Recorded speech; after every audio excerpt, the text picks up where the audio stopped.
I'm back, y'all. Let's see here. All right, let me invite my co-partner here.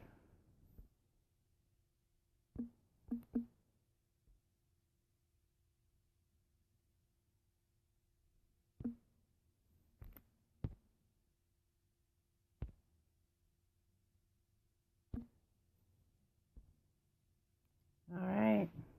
As soon as I get my boy Leroy on here, we're going to get started at the top of the hour. So I hope everybody's having a blessed day, and we're going to be getting started very soon.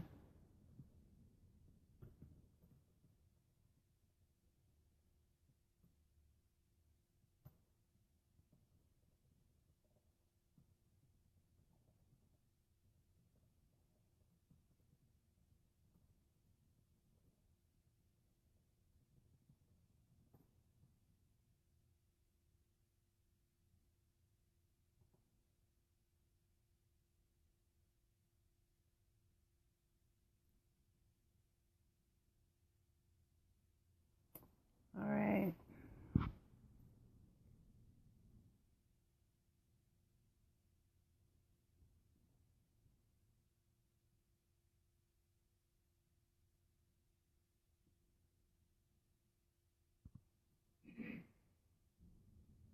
I hope you guys are enjoying the group so far as I'm getting ready to start our meeting.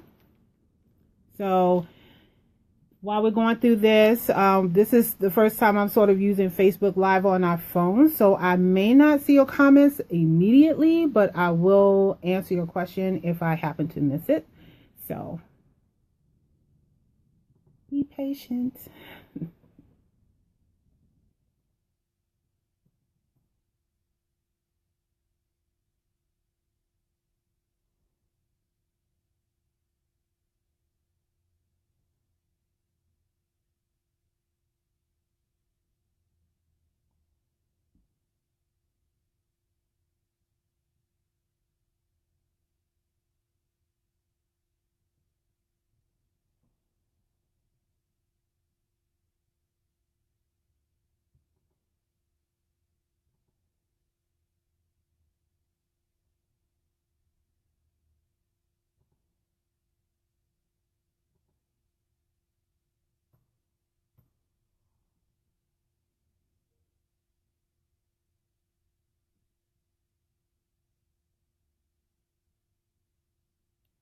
All right.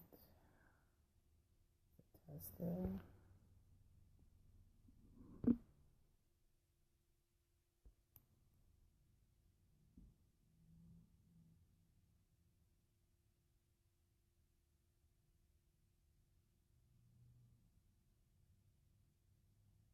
All right. Let's see here.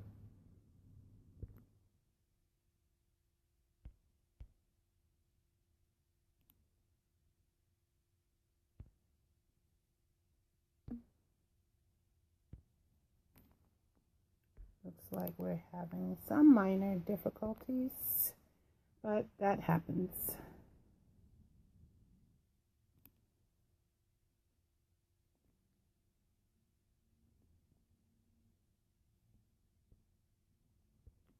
All right. There we go. All right. Look at the get.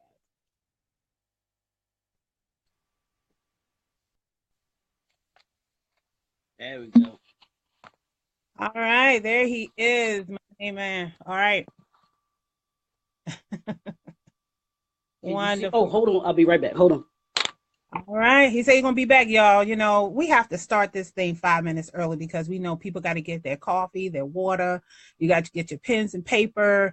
You got to get, prepared to write down some important information. So, you know what? This is a good time for us to start a few minutes early so that people can have time to jump on. And we know that we're going to have some folks that are going to catch the playback of this video, and we hope that it is very informative to you guys. So again, if you're watching this video, thank you for joining. We're going to be getting started in just a few moments, and hopefully within the next minute, actually. And hope that you enjoy this webinar for new entrepreneurs or existing entrepreneurs if you need some further information. So we're going to definitely get into that in about 1 minute.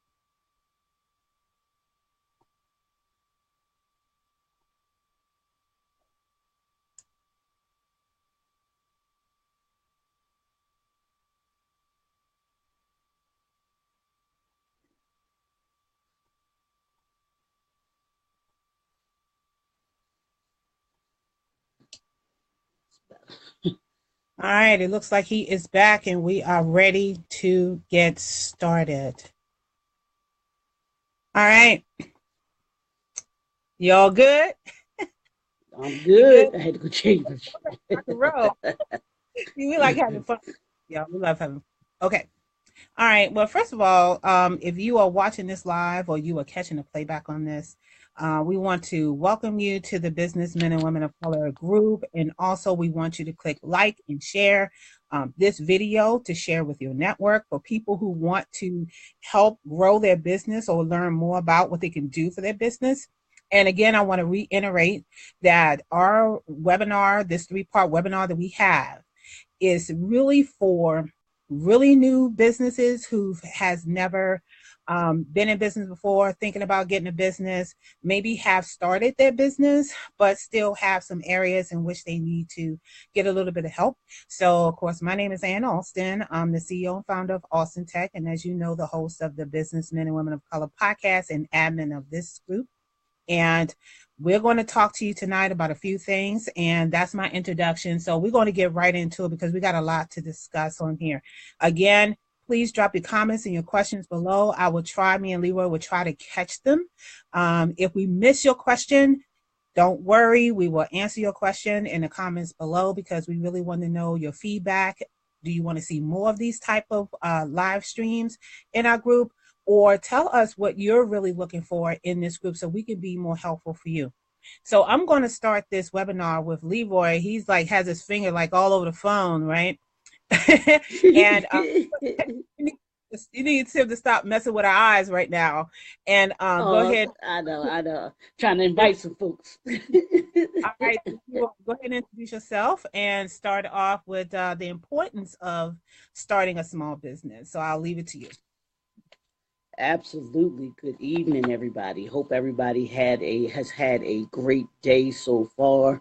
We're not going to be here long with you. My name is Leroy McKenzie Jr. I am the president and CEO of J&F Enterprises, located here in Baltimore, Maryland. And what we're going to do tonight is we're going to give you some strategies, techniques, information and knowledge on how to build your business, a successful business in 2018. And the question that I'm going to start off with this evening is what does your business look like in 2018?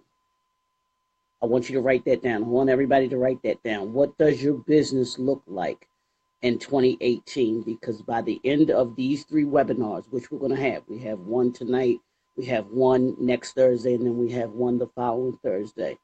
Hope by the end of those 3 webinars, it is our mission and our purpose is to have you be able to answer that question, and not only answer the question, but have those strategies and those plans, in action plans in place to be able to have your business better at the end of 2018. Than here at the beginning of 2018. Today is February 1st. I think everybody knows that we are in Black History Month. So we want to, even though this is Black History Month, we talk about doing Black business 365 days of the year. So we want to make sure that you are as successful as possible in either starting your business or even growing your business going forward here in 2018. So we're just going to get started. I'm going to start off just talking a little bit about entrepreneurship and where we are in 2018 and going forward in 2018, because entrepreneurship is one of the things that is really people are starting to move, shifting into. So the entrepreneurship shift is really going on because you have a lot of people who have been and are either unhappy on their jobs or they're looking for additional income for their lives and everything like that. So they either want to start a business, a home-based business. They want to start a business on their own where they go full time with it, or whatever the case may be. And that's what we want to help you to be able to do this evening, since this shift is taking place, and we want people to be successful in doing this shift, because one of the drawbacks of entrepreneurship is that um, over a great percentage of entrepreneurs that start their businesses fail. So the question is how are you going to position yourself to be one of the successful businesses that make it within that first 5 years? And that's what we want to give you. We want to give you those tools. We want to give you those resources, the information that will assist you in being able to do that. Because once your doors are open, we want your door to stay, or we want your doors to stay open for business. So that's just a little bit about the trends that are going on with entrepreneurship, and how people are shifting and their mindset. And we in entrepreneurship, and Ann will tell you, and anyone else who has started a business will tell you, this journey of entrepreneurship is not one that is easy. It's not easy, and it is not for the faint at heart. This entrepreneurship journey will have you where you have to be thick skinned, you have to be tough skinned, you have to have the determination mindset that you have to be able to accept no's. You're going to get more no's than you get yeses in what you're doing. So you have to understand that there's some tweaking, and there's always adjustments that you have to be able to do and adjust to when you're being an entrepreneur. And that's one of the things that we're going to talk about with the business plan, and how important having a business plan is for being successful. And that's one of the first things that we're going to talk about. But I'm going to cover three things in what I'm going to be talking about, and Ann's going to chime in where she wants to add some information, and then she's going to talk about some additional information. We want to give you all as much information in this hour, the 60 minutes that we can. We may not be able to give it all to you, but what we're going to give you tonight will be impactful. Trust me. So the first thing that we're going to talk about, I'm going to talk about three things to begin with. I'm going to talk about your vision, your purpose, and then your brand. And what that is to me is, it's going to be three things, and I want you to write down these three things. Your vision is, you have, when it comes to entrepreneurship, you're going to have it's three stages. And those three stages are write it, see it, write it, and work it. And I'm going to say that again: see it, write it, and then work it. You have to see it, which is your vision. What is your vision that you have for your business? Where is it that you see your business being in 2018? Because if you don't see it, then you won't be able to bring it to fruition. You have to understand where you are, and then where it is that you want to be able to get to. So it's very important that you have a vision for your business, and what you see your business doing. So the first one is your vision, and that's seeing it. What is it that you see? That's the question that you see. And at the end of this, you're going to have what I call assignments, and a minimum of 10 assignments. So one of your assignments, or part of your assignment, is writing your vision. What is your vision that you have for your business? So that's where you're going to be your starting point. The second thing is, you got to write it. You've got to write it, and that means having a business plan. Many businesses don't. Some folks feel don't have business plans, and some people do. The majority of people, I guarantee you, most people that are successful have a business plan. And a business plan is nothing more than taking what you have in your head, writing it down, so that you have an understanding of, you have a plan of where it is that you are, and then where it is that you're going. You wouldn't get into your car and have a destination that you had to get to, and you didn't know how to get there, right? You have a destination, but you weren't familiar with how to get there. So what do you do when you get in your car? You put the destination in your navigation system, and what the navigation system does for you is it gives you a roadmap on how to get to where it is that you're trying to get to. Same thing with your business. You've got to put your business address into your mental GPS and write it, your physical GPS, and write down how you're going to get there. So the second thing is having your business plan, and that includes we'll talk a little bit about what the business plan should entail, because it should be, and your business plan is nothing more than your blueprint for what you want to do and how you're going to do it. And your business plan is an ongoing document. It is something that it's going to change. It's going to manifest itself. It's going to change. It may change from one year to the next, and you should be taking a look at your business plan on a year to year basis, because you should be understanding what you do well, what you don't do well, what you did this year versus what you did last year, what trends were happening in a particular year, what trends didn't happen this year that you thought might have happened.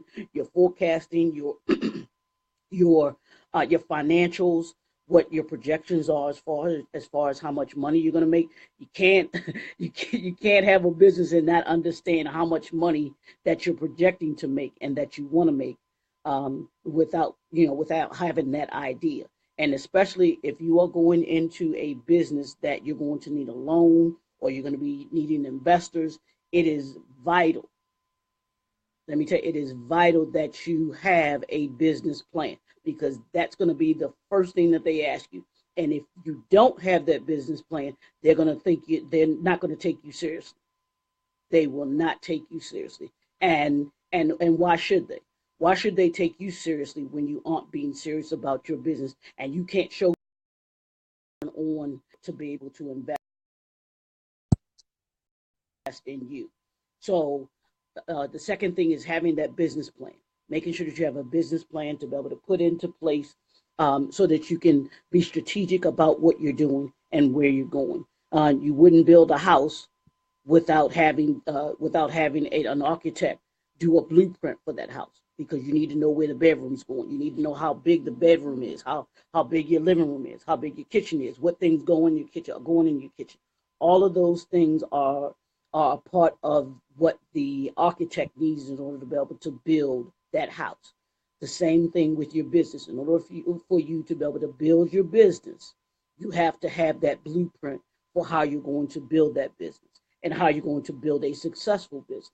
So you want to make sure that you have your business plan in place, and that you work it. You got to work your business plan, and that's the last part. That's part 3 of what we're going to be talking about, and that's working. You've got to be able to work your business plan. Working your business plan, that means implementing. What action steps are you going to implement in order for you to be able to have your business? You have to have people, you have to have a process, and you have to have a product. Those 3 things go into your business plan. What people are you going to have either working for you or working with you, because you need to have a team with you? What product is it that a product or service that you're going to have to be able to give to offer to people? And then you have to have a system, which is your process. What process are you putting in place? And I can't say that enough. The importance of having a process. And I want everybody to, if you can, take process in the field there, because it is crucial that you have a process in place. And I don't know how many of you watch the show The Profit and Shark Tank, but The Profit is one of the best shows for entrepreneurs to be able to watch and understand what it is and how important it is to have people, product, and the process, because that's what the host of the show talks about. He talks about having the right people, having the right product, and having the right process. Because if you don't have those 3 elements in your business, the chances of you being successful are not that great. So you want to make sure that you have that people, the process, and your product. And that's what your business plan is.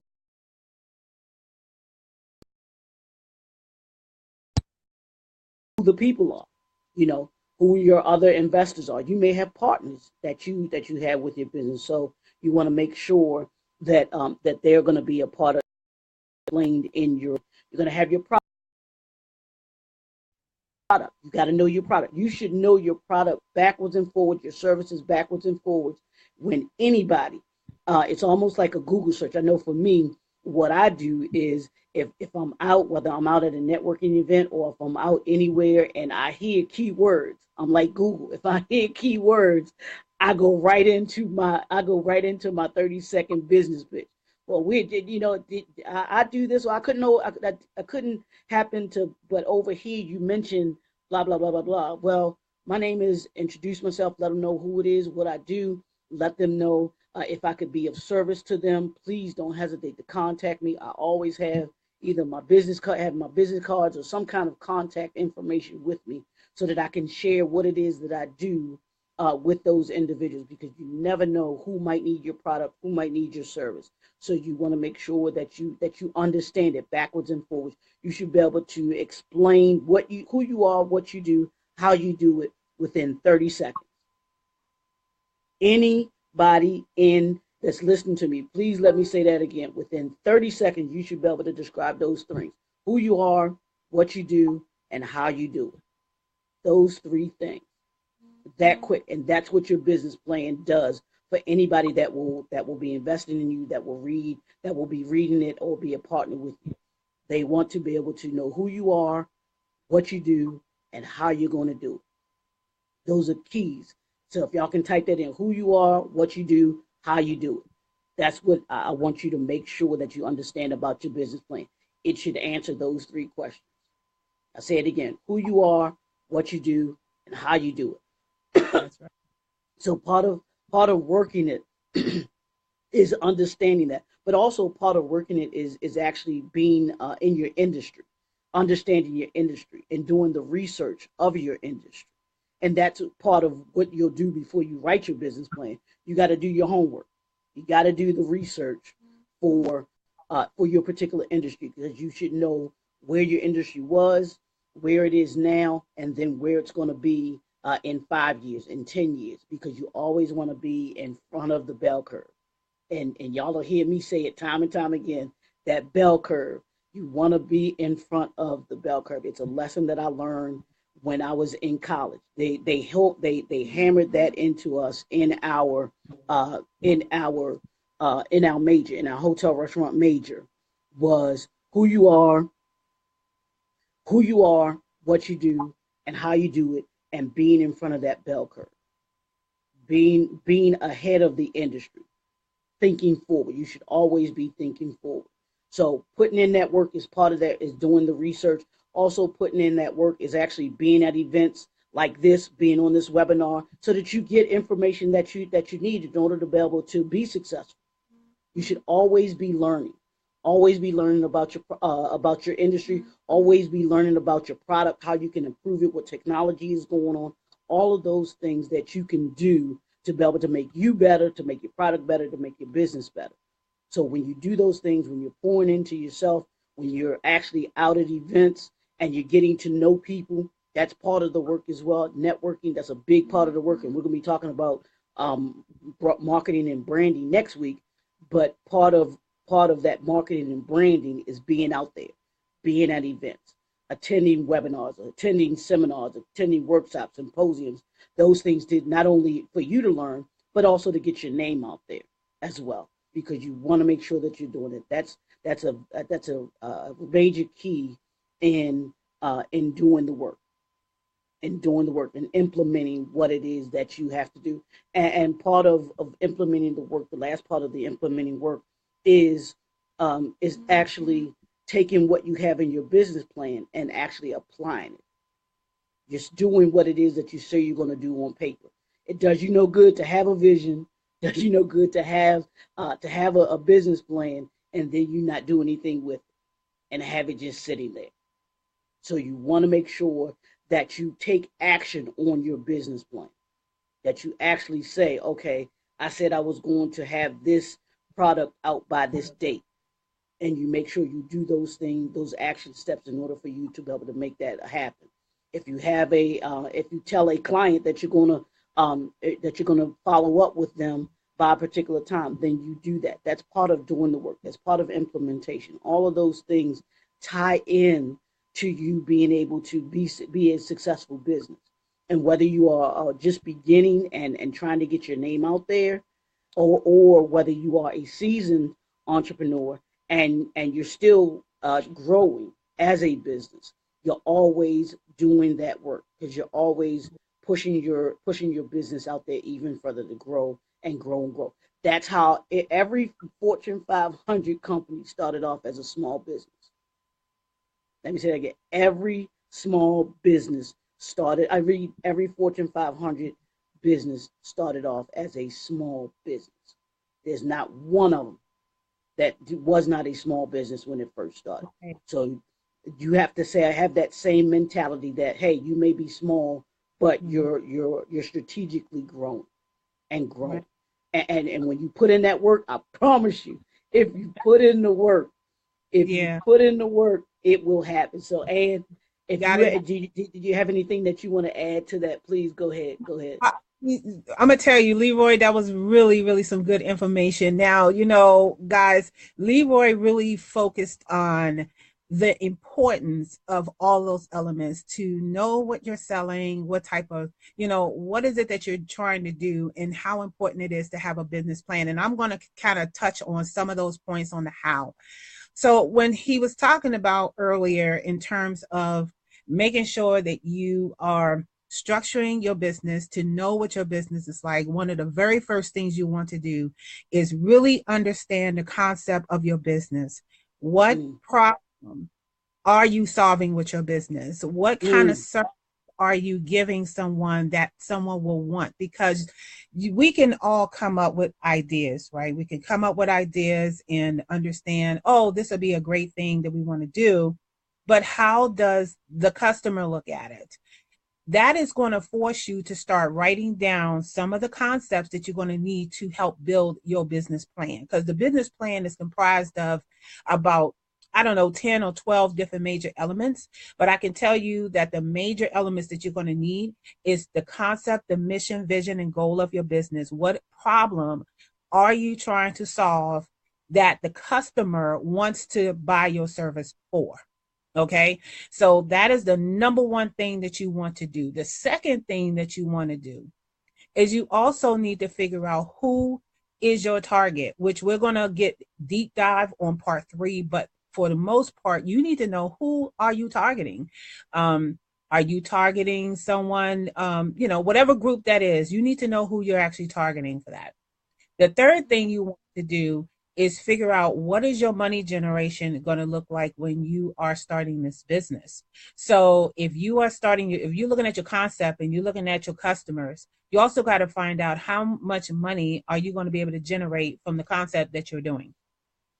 All of that information is going to help you make up the preliminary thing of your business plan. And I just want to remind everybody again throughout this webinar that this webinar is for very new businesses and people who are having a business and still feel a little stuck. Sometimes you need to write this business plan down, as he said earlier, because as you are going through your business and you doing your trial and error, you're going to be having this document, what I call a living document. So you're going to be looking at the document over and over again to make sure that you are following the concepts that you originally thought.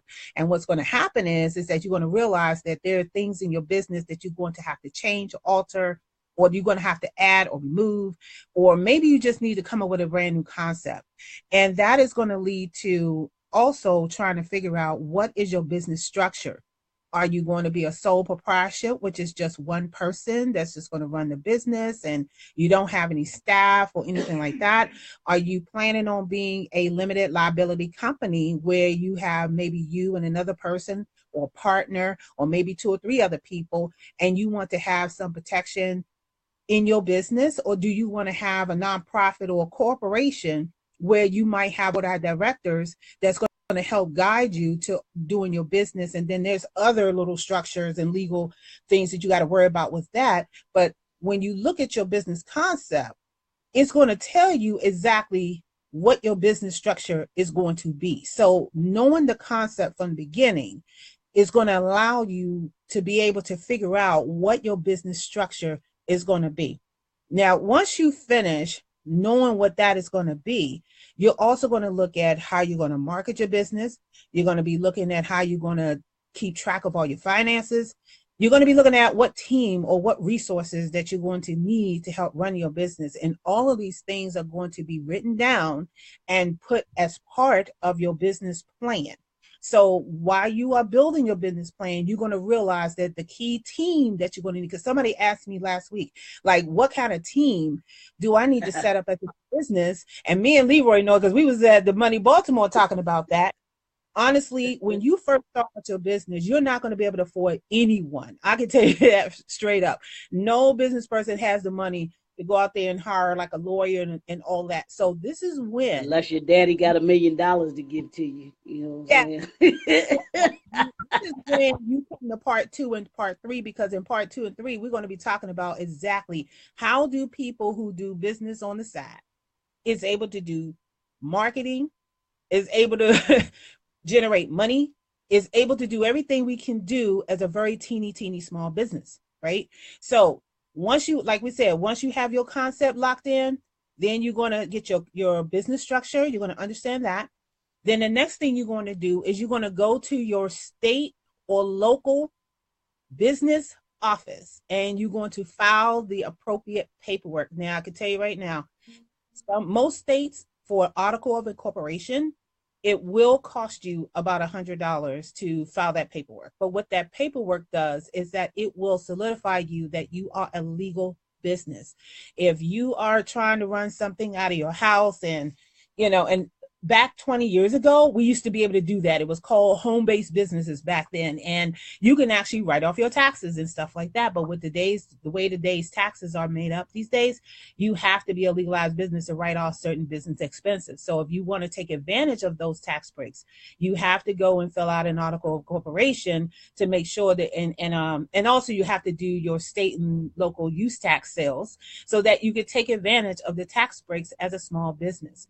And so what's really advantageous about that is that you're able to, one, make sure that you're not in any kind of legal tax problems. And number 2, you're able to go out there and actually have that information on hand, because as Leroy said earlier, nobody's going to take you seriously if you do not have all the pieces and parts to your business. So again, business concept, business plan, then you're going to set up an article of incorporation. Okay. Once you set up your article of incorporation, you're going to immediately set up your EIN number, which is the IRS. You're going to go to irs.gov or .com or whatever it is, and you're going to file for ID number. This is critical because when you have these two things as a business, it opens the door for you to be able to apply to certain things as a business. The last thing you need is to be using your social security number to try to get business credit, because that is not what you want. Okay, you want to be able to use your EIN number and your business name and everything that's a legal name to be able to get things like, like leasing. You want to rent a space somewhere. You want it under your business name. You don't want it under your name, because then you become the liability for that. Okay, so you don't want, okay, so you want to get it, it's free, you don't have to pay anything. You just go to irs.gov and you will be able to get an EIN number, which is your employee identification number. Get that. The next thing you want to do is you want to go to the Dun & Bradstreet website and get a DUNS number. Now that number is your official business credit number. This is where your business credit is housed. So every time that you do business with someone that requires them to ask for your DUNS number, you can get credit for every time that you're doing something. That is absolutely critical for any small, I don't care how small you are. That is what you're going to need if you're going to be out there starting your business. Now you have your tax ID, you have your DUNS number, and you have your legal paper. Now, we had a conversation last week too about business names. And again, if you have any questions, please pop them up there. It looks like the questions are coming up. And if I miss your question, we'll definitely answer it. But the next thing you want to do is protect your business name. And before you even do that, going back to the concept period, you need to make sure that you go out there and thoroughly research who is using the business name that you thought of. Because with the millions of people out there, somebody probably thought of it first. So you want to go out there and search the United States Patent and Trademark Office. That's the first place you want to check to make sure that there are no active or past applications that have even remotely of your name, because the slightest conflict can cause you to go to court, have to fight, or who proved they had the name first. You know, that's a lot of legal stuff you don't want to get wrapped up in. The second place you want to look is at your state or local business search engine site. In Maryland, we have the business search. We can go out there and search any business to see if that business had existed, and they keep all records of whether it's active or deactive. And you want to make sure that if any one of them are deactive, that doesn't mean that you can use that name. You still have to go out there and create a unique name for your business. Your name of your business is going to set the standard for your brand overall in your business. Okay, so we're going to talk about that in part 2. After you have all this information, you still have to do other stuff, right, Leroy? Because it's not easy. It's not easy. It's a lot of stuff. Got to do the work. You got to do the work. It's not easy. This is the hard. Matter of fact, this is probably the hardest part because it's all these different places, right? So the next thing you want to do is you want to go to the county clerk's office and you want to file for a service mark. Now, this is the first level trademark that you need for your business name. Now, what this would do for you is that for some reason, if you're not able to pay the $300 or $450 or whatever the cost is for the United States Patent and Trademark Office to officially trademark your business name, you can get a service mark or trademark for very, very low cost on the state level. Okay, so on the state level, you can get that. And so therefore, when it's time for you to get your money ready, right, to go and get your official, patent trademark, then you can say you use this mark first. Okay, so you want to have your EIN, your DUNS number, you want to have your article of incorporation, your trademark sent in, you want to have your sales and use tax, you want to have all that stuff, including your service and trademark on a state level. And then you can go to the United States Patent and Trademark Office and pay the fee to have your actual name protected. And you have to keep up on the annual renewals of that. Some of them are a few years, some of them are 5 years, some of them are 10 years. So you have to make sure that whatever one you choose, you are making sure that you are protecting your business. And the last part I'm going to say about that part is to get a binder and put all of that information in it. Put it in it, and then scan some of your documents and maybe have it somewhere where you can quickly get to it. Because sometimes when you are applying for business credit, or let's say you want to go for government contracting, okay, they're going to ask you, and when I say they, I'm not talking about a physical person, because with government contracting, you actually have to go through a whole slew of other stuff, which I'll talk about a little bit. And you have to give up all that information I just said. Okay, all that information I just said to start your business to be a legal business. And that is really the main core things that you need to know when you first open up your business. And I will say that at the end of the year, depending on when you started your business, you will be required to pay a state property tax, no matter if you made money or not. So like in the state of Maryland, you have to pay a $300 fee to file your property tax. And that's for any property like your computer, your printer, any equipment, any supplies that you may have used or bought or purchased for your business, whether you made money or not. In your state, you have to pay that every single year. And you have to also call in to report your sales and use tax either on a quarterly basis or a monthly basis, whichever one your state requires. In the month, Maryland just changed theirs to quarterly. So in your state, it might be monthly that you have to either dial a number or you have to file in. So it's very important that you keep a binder with all that information in it so you can quickly go in to get that. So Leroy, did you want to, tie in on some of that stuff I just said there? So some additional information? I think that I hope that people understand the importance of having your team. And one of the things that we didn't talk about was having with your business plan, you do want to make sure that you have an accountant, that you have an attorney, that you have a possibly a graphic person or IT person, I should say, not a graphic person, an IT person. Have Um, graphics and an IT. You got to have both. yeah. So because some may be able to do both, but you certainly want to make sure that you have an IT, and then your graphic person is going to be the one that actually is able to kind of develop your website. Because I can't stress enough, along with that business plan, a part of that business plan should be a website. You want to make sure that you have a website, and not just have any website. You want to make sure that when people go to the website, it looks very professional. It's going to Yeah. be something that's engaging, and have people to be able to, like we talked about, being in business.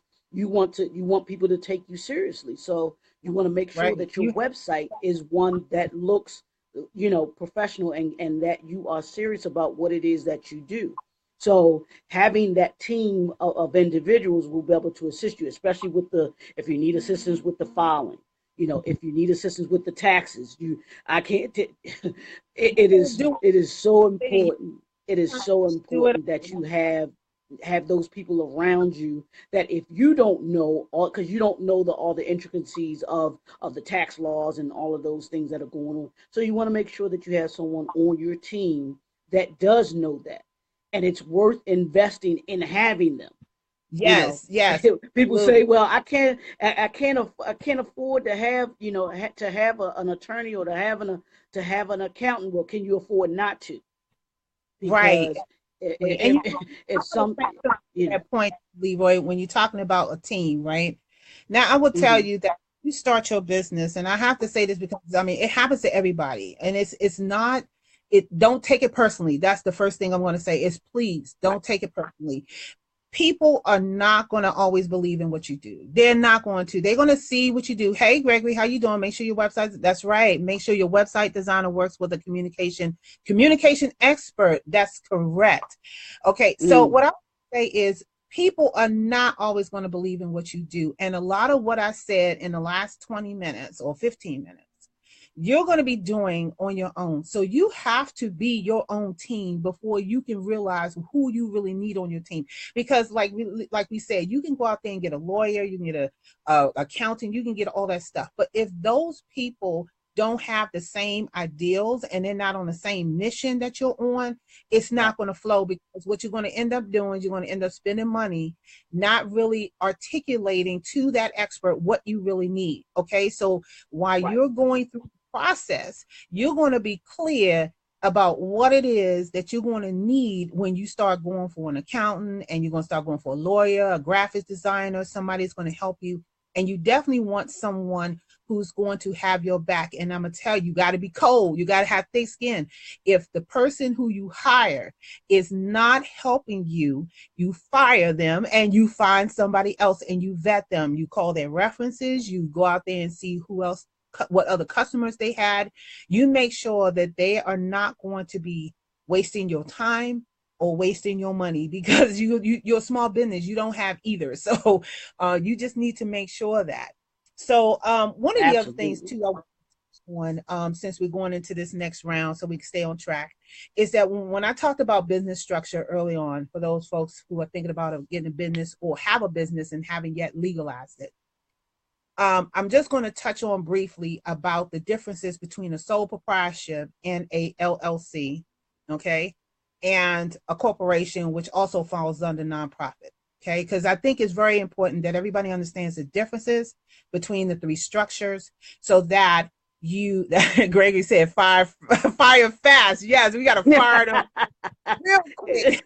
Real quick. That's right. Absolutely. Okay, so you are a sole proprietorship. Okay, that means you are alone. You're out there doing you're doing your grind. You have your Gmail up. Everybody is calling you to, for whatever kind of business service you're doing. You are liable for everything. Okay, when you are sole the proprietorship, that's exactly what it means. You have no fail safe. You're point of contact, you're a point of failure. You both contact and failure, okay? Which means that if someone doesn't like your service, they can come after you directly. They can sue you directly. They can take your personal assets if it comes to it, depending on what situation you're in. Your taxes are liable. Everything is liable. So you want to make sure that if you choose to want to be a sole proprietorship, right, that you need to understand the ramifications and the risk of being a sole proprietor. Okay. Especially if you are out there making deals and signing a lot of contracts. If you're out there signing a lot of contracts, you definitely do not want to be a sole proprietor. Okay. You want to be something that's going to help you with your business. So, with that said, the next one is a limited liability organization. Now, you only need two people to be in a limited liability, two partners, partnership or limited liability, which limited liability would give you a lot more flexibility. One, all of the stuff is not on you. Somebody comes after you, they can't come after you directly. They're going to come after your business. And of course, you go through the regular thing. But because you're keeping your records separate from your personal life, your taxes, your income, everything from your personal information, they can come after your business, but they won't be able to sue you. And so if you have someone who you really, really, really, really trust to be in business with you, or, or something like that, that might be an option for you. Now, if you want to be in a corporation, like a nonprofit or something like that, then just know that with a corporation, that involves having a board of directors. Now, just because you're the founder of the organization or the CEO in a corporation, you can get voted out. Absolutely. Say that again, please. So if you decide that you want to be an S corporation, C corporation, or even a nonprofit, you need to make sure you understand that whoever you bring on board as your board, they will have the power or voting power to be able to vote you out if you're not performing. So those are just some things I just want to kind of touch on to make sure that everybody's clear on the difference, so that when you start thinking about doing your business, really kind of understand, one, the concept of your company, what service are you trying to provide, and what is the best structure for your business. And with the LLC particularly and the nonprofit, you want to also have an operating agreement, and you're going to definitely need that for any kind of loans that you want to get. So if you are an LLC, you want to make sure that that operating agreement is going to be outlining everything that the members have responsibilities for that. So you definitely want to do that. And I'm not going to spend too much time talking about operating agreements because that can get boring. But I wanted to also, and I think I'll be able to do this, is I have a checklist that I'm going to try to upload in this group that will give people some additional hands-on information about where they should go to fill out all that stuff I just said in the thing. And also where you can go and register your name, where you can go do your property taxes. And I, for one, have information about Maryland, but if you kind of still look at this information, you can pretty much find it in your state. So whatever state that you're in, it's pretty much going to be the same type of process. The only difference is that I'm going to have the one that you're going to see in Maryland, but you can actually just take that information and find the one in your state. So Leroy, did you have anything else that you wanted to kind of talk about that you feel like, that we really need to kind of touch on, or that you think we might have missed in this first session? Well, I think one of the things that when you talked about the team, it goes back to, and I was thinking about this as you were talking about it, when we talk about the accountants and the attorneys and all that stuff, you want to make sure that the individuals that you have on your team, and even when you get into hiring employees, that they understand your vision for your business. That's where that writing that vision becomes crucial, because you want people to buy into what your vision is, because this is your business. And when you have partners, you want to make sure that whoever you're partnering with, that they have the same vision, that you all know that you're going in the same direction. And that's what Ann was talking about. If people aren't heading in the same direction as you, if they aren't doing the things that they're supposed to be doing and getting rid of them, then you should not have any issue with sitting down, communicating with them that, hey, this isn't working, and you can have a conversation or two with them to see if things straighten out. You don't just want to just be automatically fire somebody, or say, you're gone, unless it's something really, just really bad.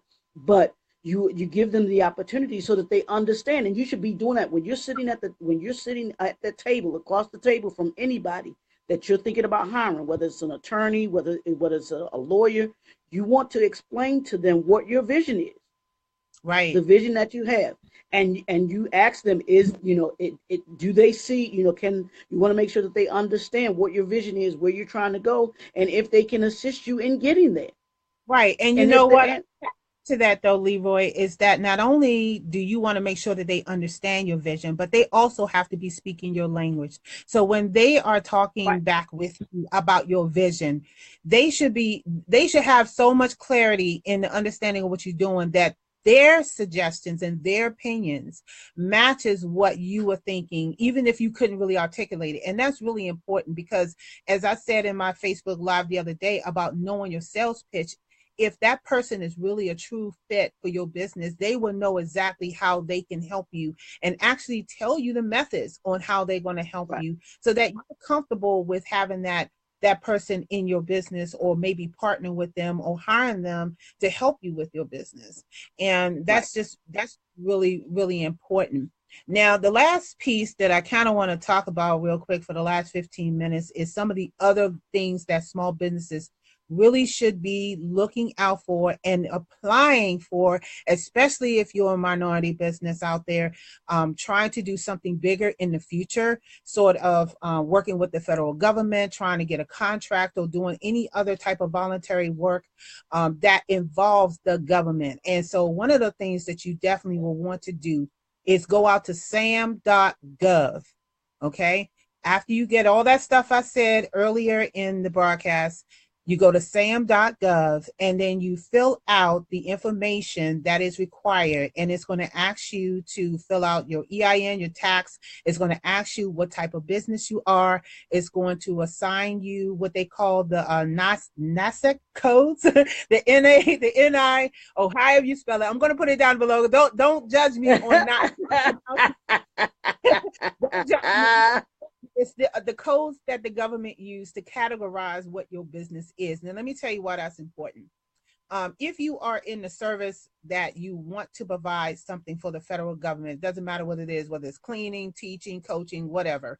SAM.gov is the official website for all federal government agencies to see whether you are a qualified government agency. Now, before you do that, you need to go to the SBA.gov website, and you need to fill out your SBA certification. You do have a self-serve for women-owned businesses, so you can go out there and fill out the application to be certified as a woman-owned business, or a disadvantaged business, or maybe a hub zone business. Whatever certification that applies to you, you need to go out to sam.gov. Find out what you need to do it. It doesn't cost any money to do the application. It just takes your time and effort to actually sit down and read the information. The second thing you want to do is you want to go and get yourself a CAGE code. So once you go to sam.gov, it's going to ask you to go to a specific website where you can get what they call a CAGE code that matches your DUNS number and your SAM's ID. Those three things will tie in to the Small Business Administration so that everything you do under the federal guidelines will follow you. So if you get a job somewhere where you land a contract, because I think I saw a post somewhere where somebody got a 5-year contract, which I thought was fabulous. This is what they had to do to get this contract, y'all. Okay, this is no joke. Running a business is business. So go out there to those websites as I talked about, and I'm definitely going to be posting that in the link below or up in the description so that people can have that information. Once you have your CAGE code, your certification, all that, I want you to start looking at your state and local district. So, like for example, in Prince George's County, they have what they call a certification to give people who have businesses in my county first dibs to bid on contracts. So you want to make sure that you check in with your state and local district to see if they have opportunities where you can just fill out a uniform application and be considered a local vendor. This will get you in the schools. This will get you in different places you never thought you'd be able to get into. That's what you need to do if you want to do your if you want to start your business. Yeah, well, thank you so much. Good information. So those are just some of the tidbits that I'm thinking as far as like if you're a business and you're trying to start something, because everybody's going to be looking at this playback and everybody got different backgrounds or whatever they're thinking. So I'm just trying to think of things that I went through that I can share. And I will tell you, like Leroy said, and I'll say it again, it is a lot of work, but it's so worth it in the end, because once you're out there, it's like Verizon. Once you install Verizon, it works. Once you do it, it works. It just goes out there. And then you don't have to kind of keep reiterating the same information. You don't have to keep going out there explaining to somebody why or how you run your business. Once they pull your credit, they're going to have everything about you. They're going to know what you have. They're going to know what you don't have. And it'll make your life that much easier. So what's the other stuff? Oh, definitely you want to also check with your local district to become a disadvantaged business enterprise, which is a DBE. Now I can tell you that the Department of Department of Transportation, I'm sorry, MDOT, Department of Transportation, or whatever department you have in your state, they have a certification that if you are a minority business owner or a woman minority business owner, you can fill out the application to be considered a disadvantage if you make so much money.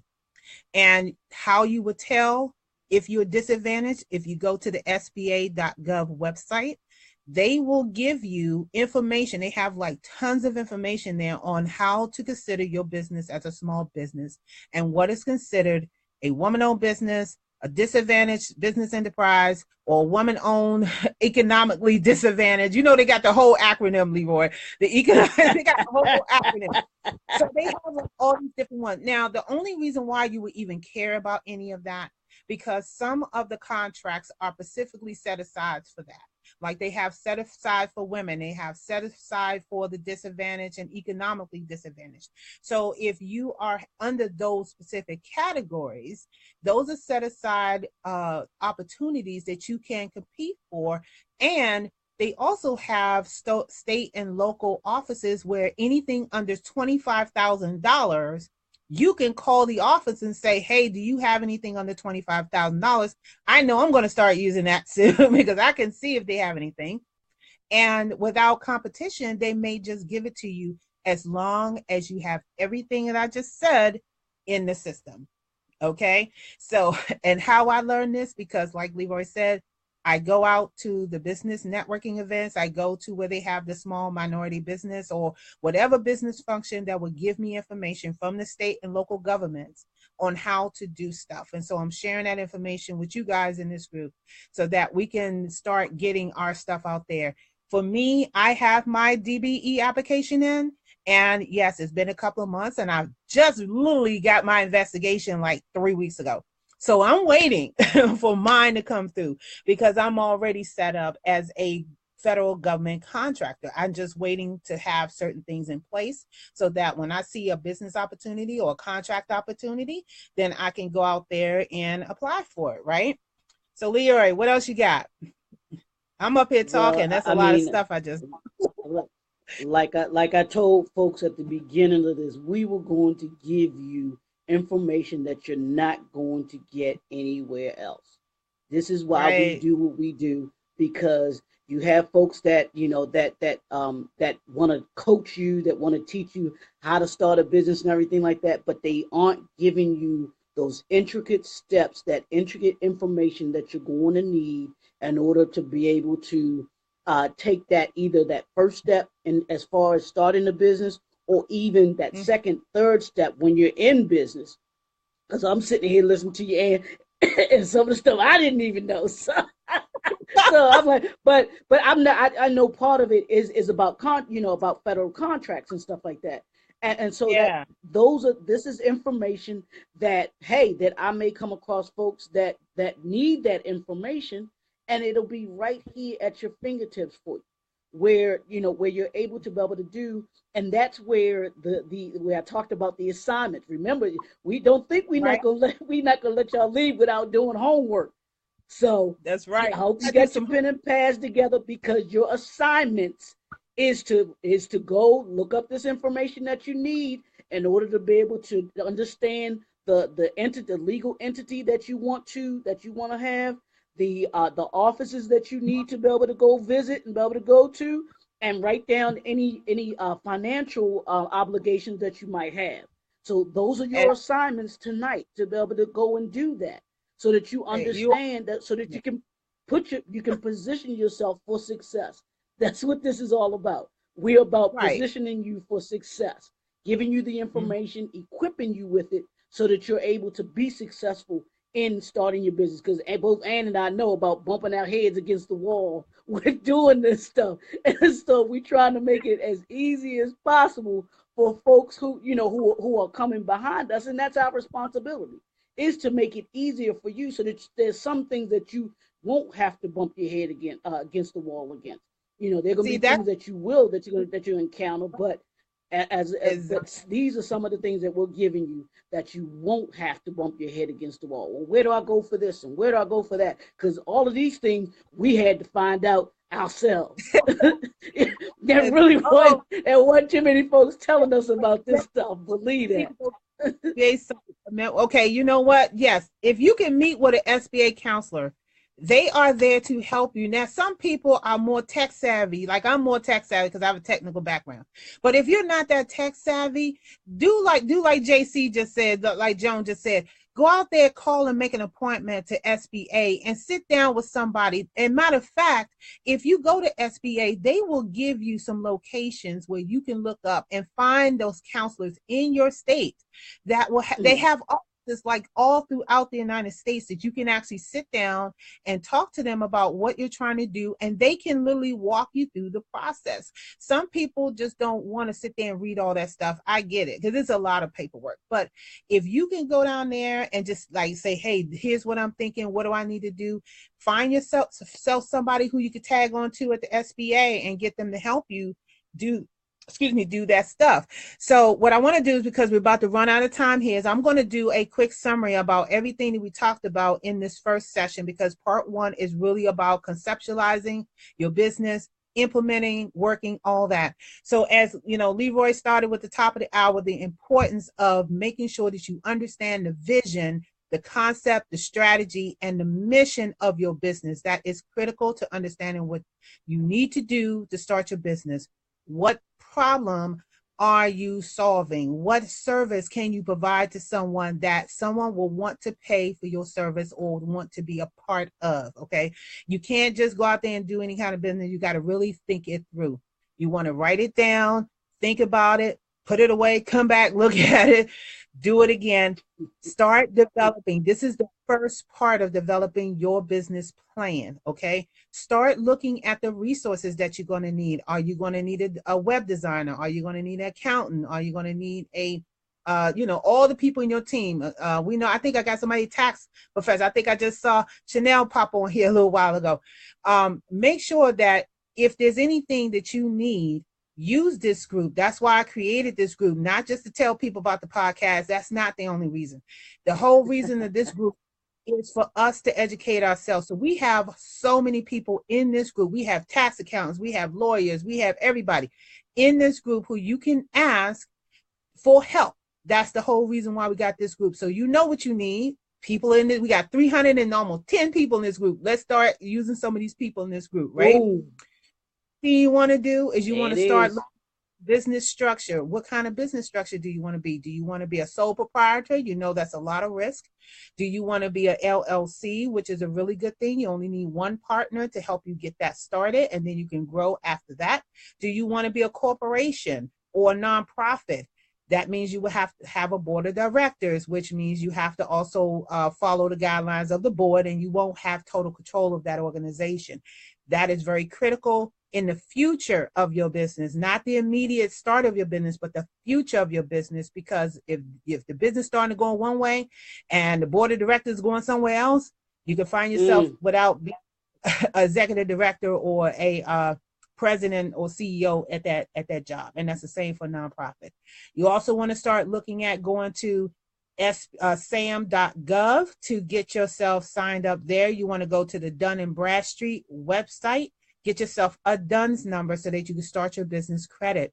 You also want to get an EIN number, and you want to legalize your business by going to your state website and filling out an article of incorporation, a trademark application, a state service mark application. And when you're ready, you're going to go to the USPTO, the United States Patent and Trademark Office, and you're going to get yourself a trademark to protect your business brand. And before you spend your money, make sure you do some research to understand who is using it first. Make sure nobody else is using it so that you can protect and build your brand. From there, you're going to start looking at other options within your state and your local city district. You're going to start going to the SBA website again, get with somebody to see if you can qualify for any of the certifications that they have. If you are a disadvantaged business, a woman-owned business, a minority and women-owned business, and all that above, you're going to go to the MDOT, the Department of Transportation, and you're going to see what certifications they have there, because it is not the same as the SBA. SBA have their own thing. So you want to make sure that you qualify, because if you ever decide that you want to contract with the federal government in any way, it doesn't matter if it's from the local schools all the way up to the major federal government, anybody, you have to be set up through the SAM system, which is going to guide you to get a cage code. Now, I know that is a lot of information. So again, what I'm going to try to do in this group, if it allows me to do it, is I'm going to post our checklist that we had when we did this webinar last year, where you can get information on everything we just talked about today on starting your business. If you live in another state, just go to the corresponding state and find that information for your state so you can get started. And if you have any questions, please reach out to Leroy or myself. We'll be happy to answer the questions. Type it down here below. We'd love to hear your feedback if you want to see more of this kind of stuff. Also, we want you to tap in next Thursday, because we're going to talk about branding, which is, I know everybody loves branding. How do I market my business? What can I do as a small business with no money? Market my business, and I'm very good at it. So we're gonna share with you some of our secrets. Leroy, you got to give up your secret, man. Don't give it up. Anyway, I'm gonna give up our secrets on what you can do to help market your business on a very low budget or no money, because when you first start out, you don't have any money.